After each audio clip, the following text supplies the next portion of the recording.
Привет, мои дорогие! Здесь можно просмотреть мысли и чувства вашего мужчины на момент вашего просмотра.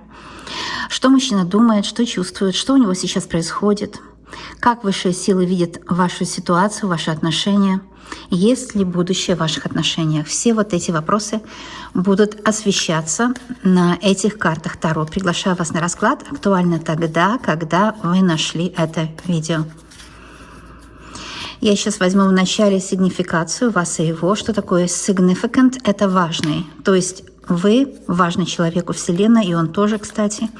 А также, что самое важное о вас и о нем знает Вселенная. Может, что-то, чего вы не знаете. Это означает важный. То есть significant или же сигнификатор — это важный. Да? Ну вот. Вы знаете, когда человек знает понимание слова, да, его действительно, что слово обозначает, это все меняет.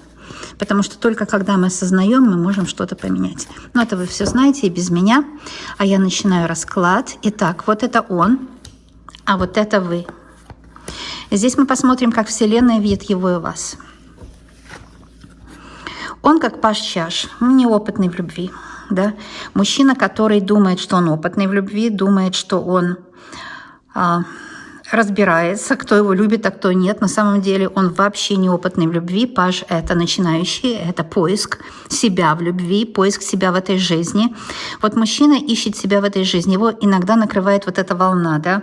Волна непонимания себя, волна непонимания ваших отношений, непонимания, как себя вести. Он не дисциплинированный, вот его волной. Куда веет, туда он идет. У него нет внутренней дисциплины. Вот и все. И он вот как сорняк, знаете, растет вот где пришлось, где посеялось зерно. То есть у него нет дисциплины и самообладания, и то, что обещал, сделал, потому что паж — это неопытный человек, он неопытный в любви. Вот так его видит Вселенная. А как вас видит Вселенная? Совершенно по-другому, да? Это девятка меча, и Вселенная говорит, что вы очень устали быть ему и мамой, и, может, женой, если вы женаты, и быть ему любимой, быть ему кухаркой, секретарем, уборщицей, там кем еще вы ему являетесь. Очень часто в некоторых местах мира так оно и получается. Ну, вообще практически везде, да, не зависит от мира. Может быть, в каких-то странах меньше, в каких-то больше, в зависимости от того, как общество видит положение женщины.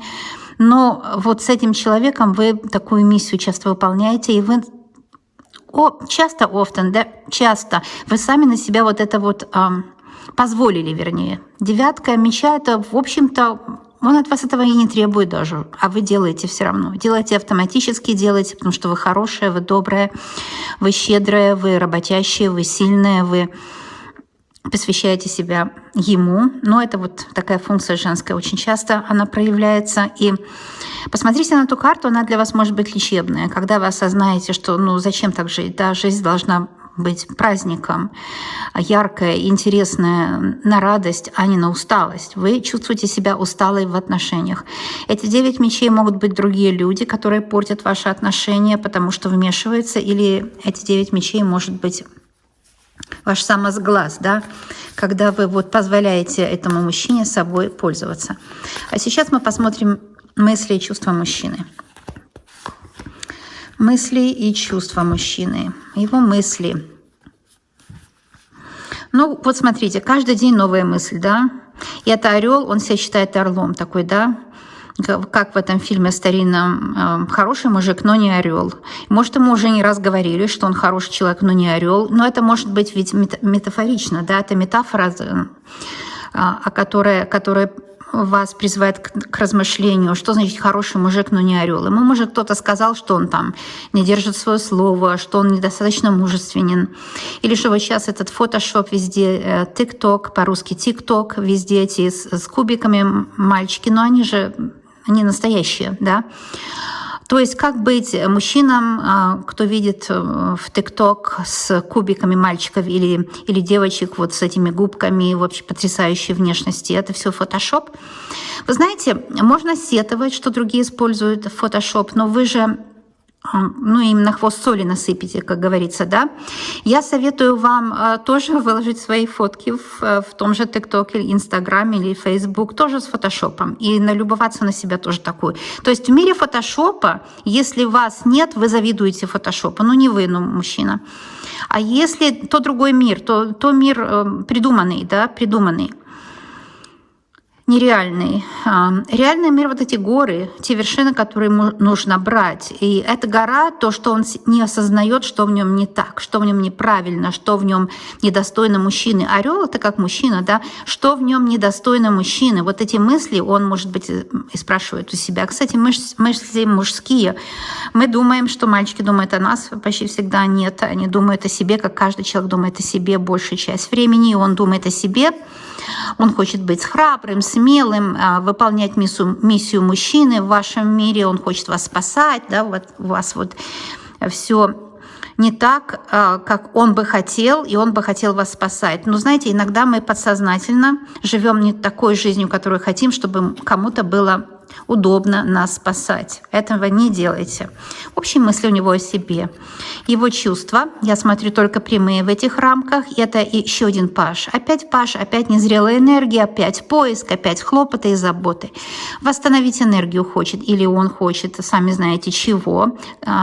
Вопрос спальни, потому что жезл — это вот эта волшебная мужская палочка, которую, вы знаете, я сейчас говорю, и очень часто мужчины таким образом колдуют и очаровывают женщину, и разочароваться — это значит выйти из-под его чар. Чувства у него такие, что он хочет вам доказать, что он мачо, что он может вот как долго и сильно, и вот, ну, и харизматично, и так далее, и так далее. Вот он любуется собой, самолюбование. Чувство у него самолюбование. Ну, мужчина здесь любуется собой, да. В общем, ну, смотрите, разве можно его в этом упрекнуть? Если мы упрекаем других в том, что они любуются собой, что они живут своей мыслью, думают своими мыслями, мы этим ставим блок и не позволяем себе жить собой, своими мыслями, своими чувствами, своими желаниями. Так что вот позвольте ему, вы же не можете поменять, да, то, что он думает и чувствует. Это вообще поменять нельзя. Хоть мы думаем, что мы влияем на других людей таким образом, нет, мы только раздражаем их. Так что повлиять на него, не советуется, потому что любое влияние — это негативное влияние. Любое влияние — это значит, что заставлять человека делать то, что вам удобно. Вспомните фильм «Игра в кальмара», и вы все поймете, да.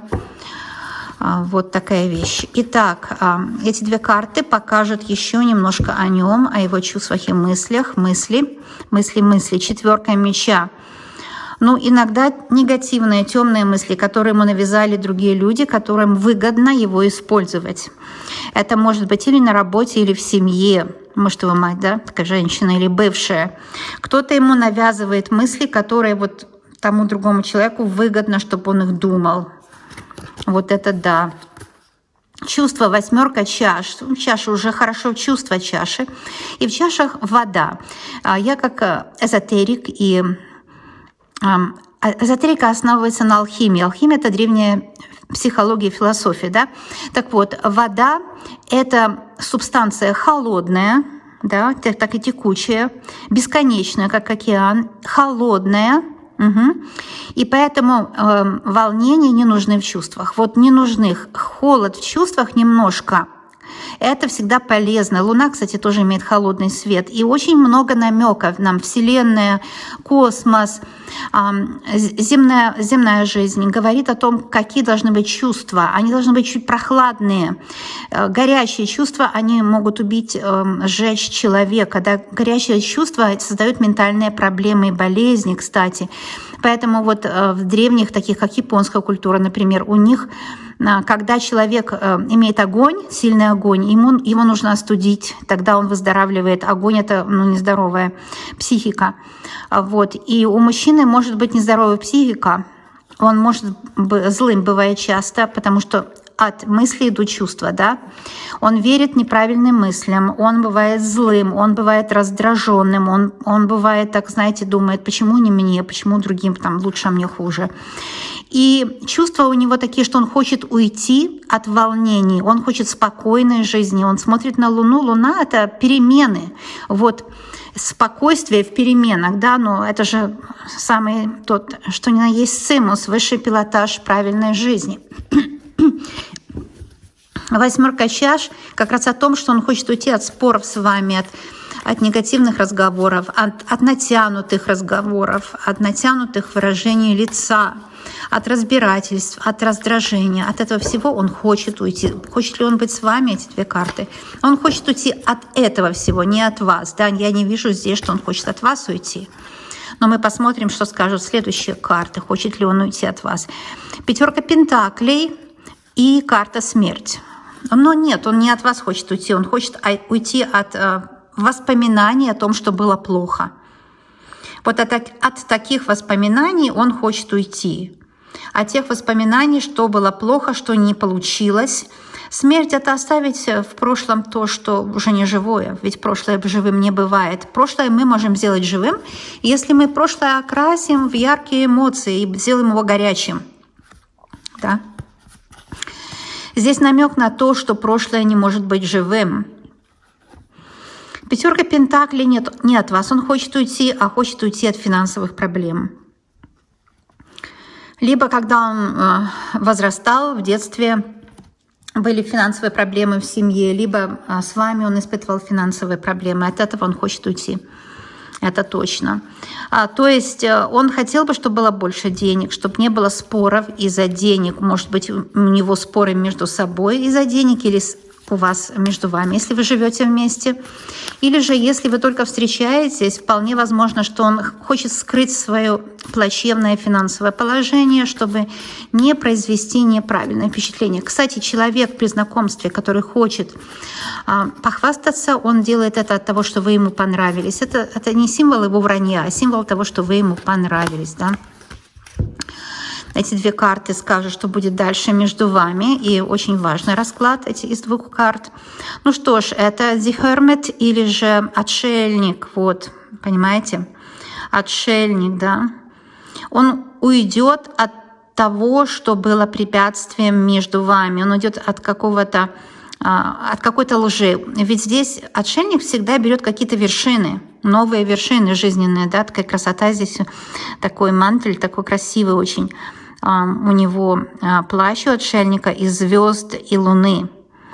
И это намек на то, что вы для него звезда, он хотел бы быть с вами, он хотел бы брать новые вершины, наверное, в профессии, чтобы вы им восхищались, гордились и не жалели, что вы связали свою с ним жизнь. Ну вот я так по этой карте вижу, тем более с восьмеркой жезлов. Он хотел бы, чтобы он состоялся в профессии, 8 жезлов, чтобы сила вернулась в ваши отношения, любовь, которая была в начале. Ведь вы не случайно встретились, да? Именно отшельник говорит, что вы встретились по судьбе, и вы друг другу были тем светом, который привел вас друг к другу. Вот. И это важно понимать, что восьмерка жезлов — это, конечно, удача, успех. И я вижу здесь продолжение отношений. По восьмерке жезлов наверняка отношения будут продолжаться. Да? Я знаю, что мужчина квантово в любом случае смотрит. То есть что такое квантово? Он чувствует, что сейчас идет о нем разговор. Он не знает что-то на картах, но он чувствует. И он, конечно, меняется в результате расклада, точно так, как и вы меняетесь.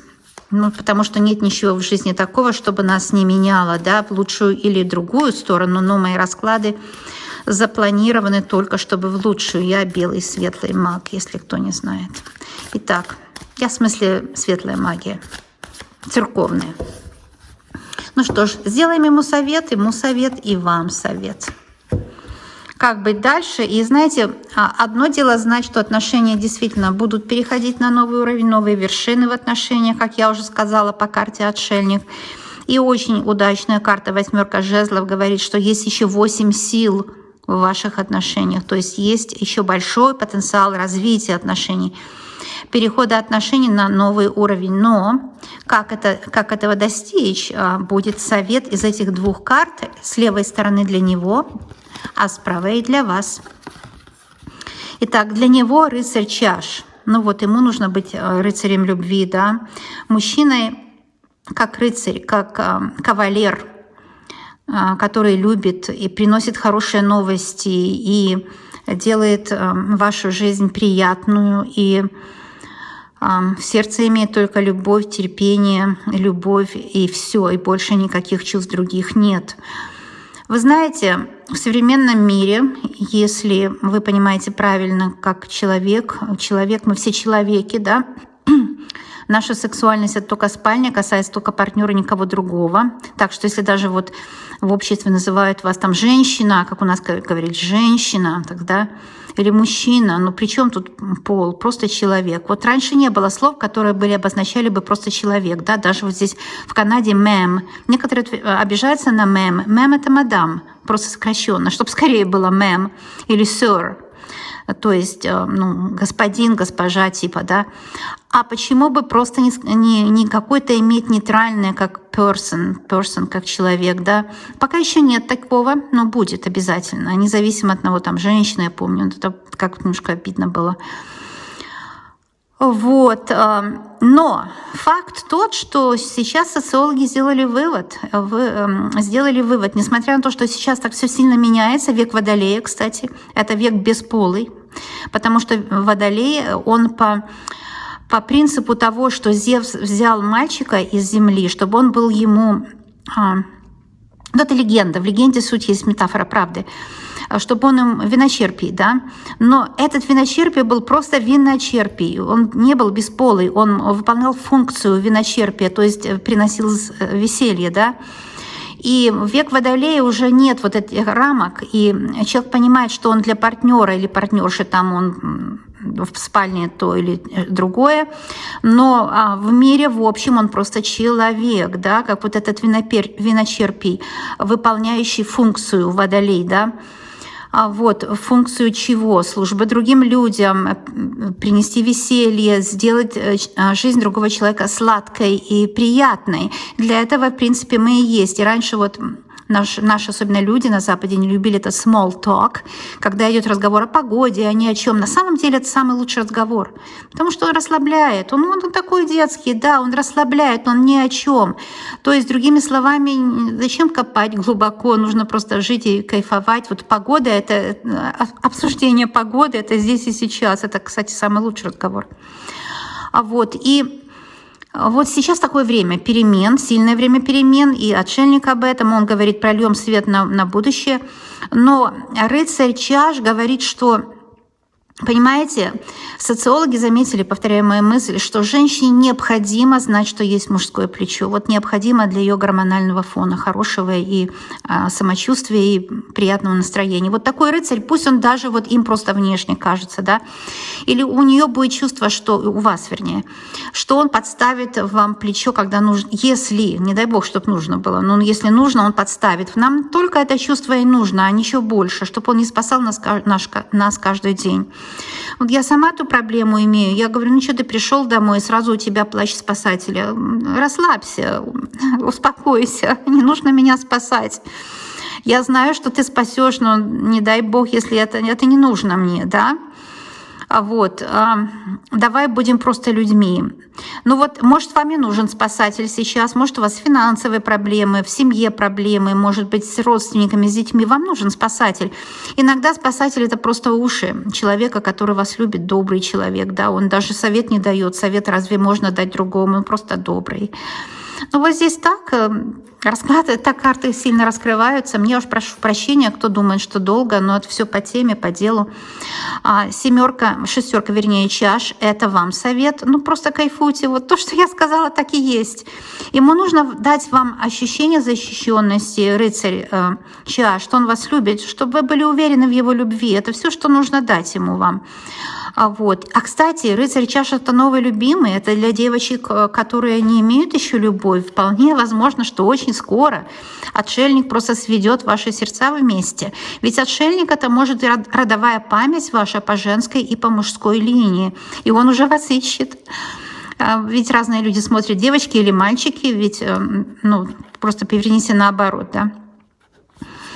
Особенно меня удивляет, когда мальчики в раскладах на судьбу, потому что я делаю много раскладов не только на любовь, но и на судьбу, спрашивают, а когда для мужчин?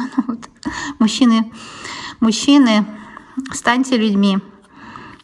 Итак, а для вас шестерка чаш, это же, просто кайфуйте, расслабьтесь. Chill, расслабьтесь. Не парьтесь по-русски, это так перевод свободный по-английски chill out, chill.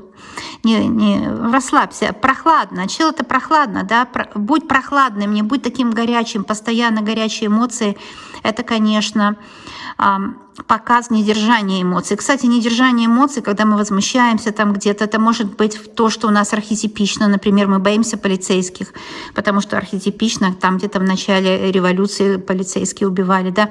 Или, например, мы неадекватно реагируем на что-то. Это значит, что у нас есть такое немножко расслабление эмоций, они у нас слишком горячие постоянно. Нужно чиллинг, видите, вода, прохладная вода, не зря здесь.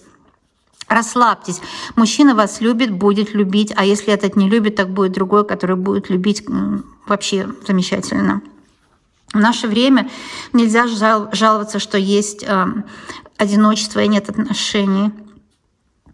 Самый простой английский, который могут все в любой точке мира, потому что английский соединяет все страны, там Филиппины, Индию, и Канаду, и Россию, и так далее. И найдете себе как перчатку мужчины, если у вас есть такое желание. Но я здесь вижу у многих, у кого есть отношения, есть, как говорят, room for improvement. Room for improvement. Я специально R говорю сильно, чтобы вы поняли, потому что у меня акцент, я специально утрирую такие буквы. То есть есть пространство для улучшения отношений. Но мужчина меняется так же, как и вы. Заметьте, вы не меняетесь, и он нет. Вы просто другими дорогами в своем мире идете, и другим людям кажется, что вы меняетесь, но вы просто поменяли дорогу в своем мире. Я говорю об этом сейчас. Это моя собственная, моя личная и авторская эзотерическая разработка. Так что используйте это для себя, мои дорогие. Для того, чтобы быть счастливой в личной жизни. Здесь буду заканчивать, здесь так все понятно и очень хорошо, хороший очень расклад. Но он будет вас любить. Здесь встречи, свидания, здесь подарки. Шестерка чаш — это же карта Венеры, да? Шестерка — это Венера у нас. Номер Венеры. Значит, Венера — это любовь, благополучие, это удобное положение для женщины, да? Он рыцарь на белом коне у вас, да?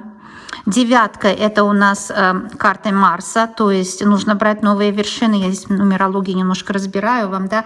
Восьмерка — это карта Сатурна. Сатурн все не любят, потому что это планета времени.